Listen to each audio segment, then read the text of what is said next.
آج برکت کہاں ہے؟ دیکھو کہیں نہیں ہے، سب رو رہے ہیں، جن کی لاکھوں کی پراپرٹیاں بھی ہے وہ بھی رو رہے ہیں، یہ ہو گیا وہ ہو گیا، مندی آ گئی، یہ آ گیا، یہ سب چل رہا ہے کوئی ایسا بندہ جو کہتا ہے کہ میں بہت مست ہوں؟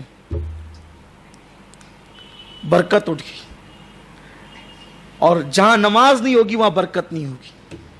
حدیث پاک ہے، صاحب قوت القلوب شیخ ابو طالب مکی رحمۃ اللہ علیہ نے لکھا ہے کہ جب اذان ہوتی ہے تو روئے زمین کی ساری روزی سمیٹ کر مسجد میں لائی جاتی ہے۔ جو مسجد میں آتے اللہ ان کو روزی بھی دیتا ہے، روزی میں برکت بھی دیتا ہے۔ جو مسجد میں نہیں آتے روزی تو دیتا ہے، برکت نہیں دیتا۔ مسجد میں جو نہیں آتے اللہ کا وعدہ ہے روزی دیتا ہے، برکت نہیں دیتا۔ اور برکت کی بڑی شان ہے۔ ایک بات آپ کو پڑھو، دیکھو برکت کسے کہتے؟ برکت، میں نے پہلے کچھ مثالیں دی تھی کسی مقام پہ، لیکن آج برکت کسے کہتے؟ دیکھو، حلال جانوروں میں برکت ہے اور حرام جانوروں میں برکت نہیں ہے۔ سور، خنزیر ایک ایک وقت میں 6 8 بچے ایک ساتھ دیتا ہے۔ کتنے؟ 6 8 بچے ایک ساتھ دیتا ہے۔ لیکن آپ کو بتاؤ، آپ مجھے بتائیے کہ اتنی کثرت سے سور آپ کو کہیں نظر آتے ہیں؟ اچھا، کھائے بھی وہ کم جاتے ہیں، کھائے بھی کم جاتے ہیں، نظر بھی کم آتے ہیں۔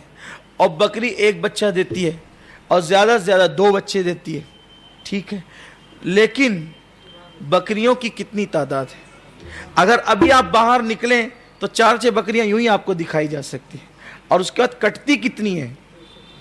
مسلمان بھی کھائیں، غیر مسلم بھی کھائیں، اپنے بھی کھائیں، بیگانے بھی کھائیں، ہندی بھی کھائیں، سندھی بھی کھائیں، ساری دنیا کھا رہی ہے۔ اور جب بقرعید کا سیزن آتا ہے تو کتنی ذبح ہوتی ہے؟ لاکھوں کی تعداد میں ذبح ہوتی ہے۔ میں کہتا ہوں صرف عرفات کے میدان میں لاکھوں، بلکہ لاکھوں سے زیادہ تعداد پہنچ جاتی ہے اس کی، لیکن پھر بھی کبھی آپ نے نہیں سنا ہوگا کہ اس سال بقرعید پہ قربانی نہیں ہوگی کیونکہ بکریوں کا شارٹیج چل رہا ہے۔ کبھی آپ نے سنا ایسا؟ نہیں سنا۔ پتہ چلا اللہ جس میں برکت دیتا ہے، اللہ جس میں برکت دیتا ہے وہ کبھی ختم نہیں ہوتی۔ اللہ جس میں برکت دیتا ہے وہ کبھی ختم نہیں ہوتی۔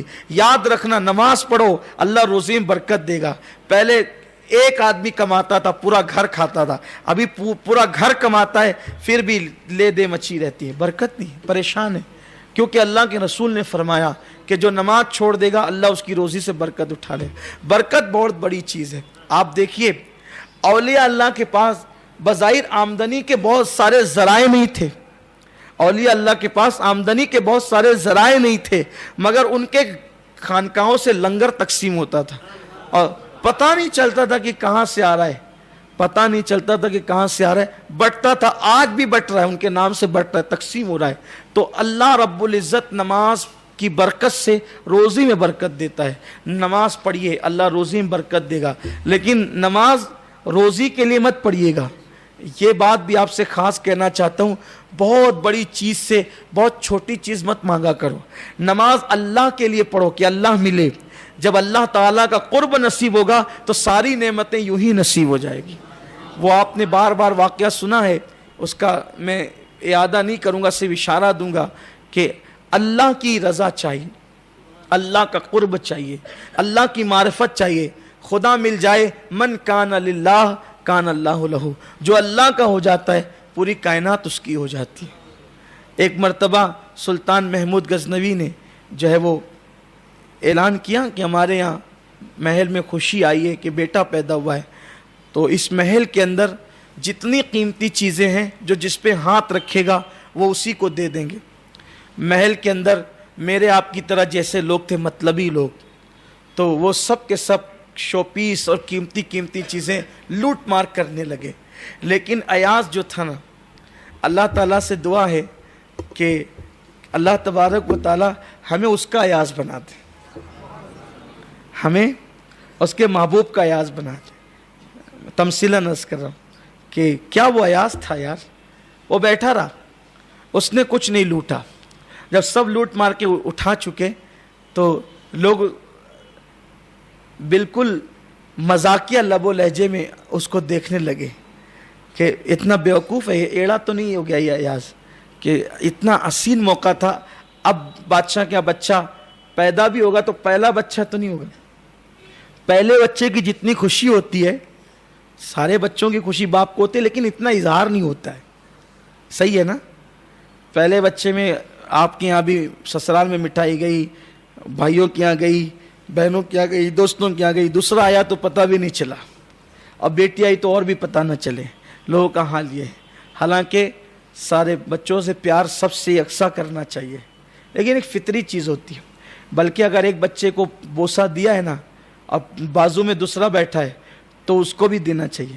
ایک کو لیا اور ایک کو بوسہ نہیں لیا تو قیامت کی اس پہ بھی پوچھا جائے. اولاد کو پیار برابر برابر دینا چاہیے. تو لوگوں نے سوچا کہ پہلے بیٹے پہ اتنی خوشی ہے تو ابھی دوسرا ہوگا تبھی کیا ہوگا, تو کہا اس نے موقع کھو دیا, موقع کھویا ہے ایاز نے.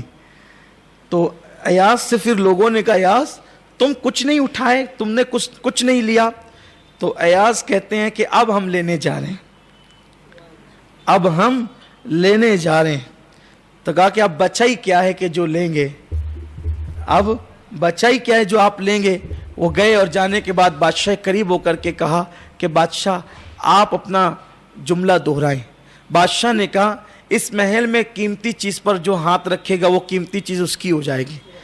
تو ایاز نے بادشاہ کے سر پہ ہاتھ رکھ دیا, کہا تمہارے لیے قیمتی وہ تھی, تم نے وہ لے لیا, میرے لیے قیمتی میرا تو یار ہے, میں نے یہ لے لیا. اب بتاؤ جب بادشاہی ایاز کا ہو گیا تو اب کون سی چیز حکومت میں رہی جو ایاز کی نہ ہوئی ہو؟ سب مانگ لیا تجھے مانگنے کے بعد, اٹھتے نہیں یہ ہاتھ میرے اس دعا کے بعد.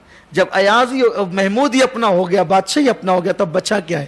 تو یہی ہے کہ نماز اللہ کے لیے پڑھو. اگر اللہ ملے گا تو کائنات کی ہر چیز اپنی ہو جائے گی. من کان للہ کان اللہ لہ. لوگ کیا کہتے ہیں, مولانا جب تک نماز نہیں پڑھتا تھا بہت اچھا تھا, نماز پڑھ رہا ہوں تو تھوڑی پریشانی آ گئی. ارے میرے عزیز, پریشانی کا نماز کا تعلق کیا ہے؟ نماز تو اللہ کے لیے پڑھی جاتی ہے, پریشانی دور کرنے کے لیے تھوڑی پڑھی جاتی ہے. ارے نادان, یار کو منا لے, وہ تیرا ہو جائے گا. تو جس پہ نظر ڈالے گا اس کی پریشانی دور ہو جائے گی. تو اللہ کے لیے کچھ تو کر, اللہ کے لیے تو کچھ کر.